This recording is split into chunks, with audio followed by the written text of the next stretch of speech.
Hey there, PokeMoshPit. This is ZabuzaoftheWater. This is my first submission to PokeMoshPit Beta, and I couldn't be more excited. Alright, so I'm going to be using a monocolor orange Little Cup team. So yeah, enjoy the battle. This is a battle against OtakuAthleteGamer, whom I found on the Smog on Wi-Fi Battle Finder. I'm going to lead off with my Buzzard, my Archon, as he's going to lead off with his Snover. Now, I'm thinking I might be able to survive an Ice Shard with maybe half my HP. I'm thinking I can, since Snovers don't usually run any attack investment. So here comes the Ice Shard, and nope, just gets me down just below the halfway mark here. Considering that the halfway mark would be around 11 HP. So does just enough to get the negative effects of my defeatist. So here I'm going to pull back after a super effective Rock Slide into my Jelly to try and take the next Ice Shard. However, he predicts this and goes and uses Giga Drain, which is going to knock my Jelly out absolutely no problem. So this really sucks, but you know, you got to make do. I decided to go into my Georgina, my Chimchar, and he's going to go for Leech Seed. Not sure why, but you know, whatever. So I'm going to go for Stealth Rock just to get up some entry hazards. Seeing that he hasn't switched out yet, I'm guessing he's not going to switch out. So I decide to, in this next turn, I go ahead and decide to go with Fire Blast to just knock it out. But before that, he's going to hit me with a Blizzard, which does a lot more damage than I'd expect. But, you know, them's the breaks. Fire Blast hits, thankfully, and that's going to KO without a question. So next, he's going to send out his Krogum. Now here, I'm expecting the Fake Out, so I'm going to have my Georgina go for Protect. Considering that I'd rather take some residual damage from the snow than take residual damage plus Fake Out. And if he didn't go for Fake Out, at least I could scope out what he was going to do. So, in this next turn, he's going to hit me with a Vacuum Wave, which I know is not going to do anything to me. It does 5 damage, I knew it wasn't going to KO, and I'm free to go for Fire Blast.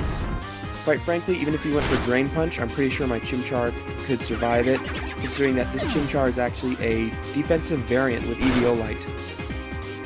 So down it goes after a Fire Blast, and he goes into his Corphish.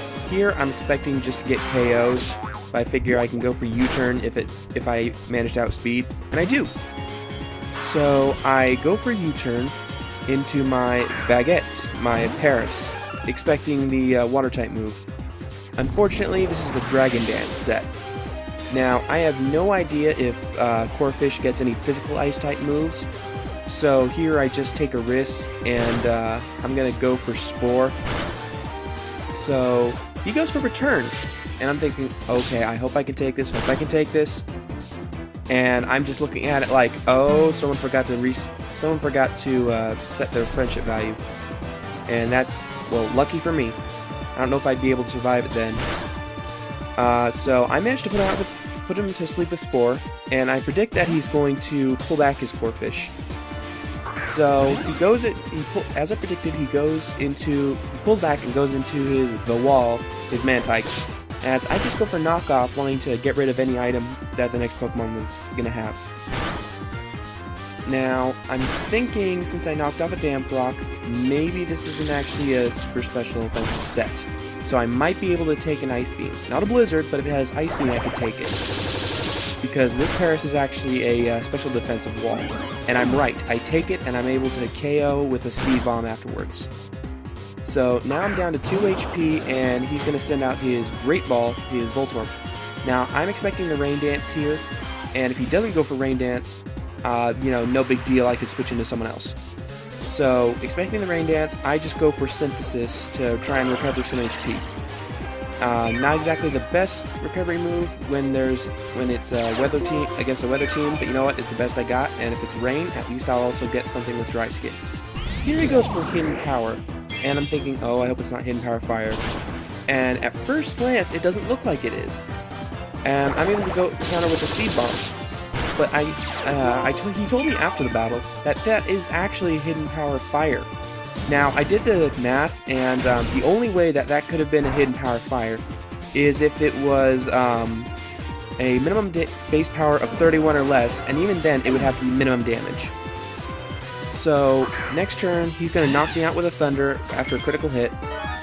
So, I'm going to just switch into my Buzzard, my Archon. Now, I'm thinking, at his range of health, even though I've got Defeatist, I should be able to KO with a U-turn. And I do. And I'm going to take a little bit of damage with Aftermath, but not really a lot. So here I just switch into my Georgina as pretty much fodder since it's down to like 3 HP. And he's going to send out his Corphish. Now I already know I outspeed, so instead of foddering it off, I decided to go ahead and U-turn into another Pokemon. So does just a little bit of damage, so he's about under half, and I can safely switch into my Ron, my Dwebble. So he's still asleep, which is, you know, kind of thankful for that, but even if it didn't, he could just go for Dragon Dance. This next turn I'm going to go for X-Scissor to get off some damage, and that is a very bulky Corphish right there. I mean, I was expecting it to KO, but it doesn't. It's a 2-hit KO, and thankfully he stayed asleep. So now he's going to send out his last Pokemon, his Diglett. And I'm just going to go for Earthquake. He's going to go for Earthquake, which is going to get me around half HP, as I go for X-Scissor to KO. And considering Digletts are pretty much paper frail, it KOs no problem. And that's the end of the battle. I hope you all enjoyed that battle. If you'd like to see more of it, you can always stop by my channel and check it out. I do only Little Cup right now, but I may decide to mix it up a little bit later on. So yeah, have a great day.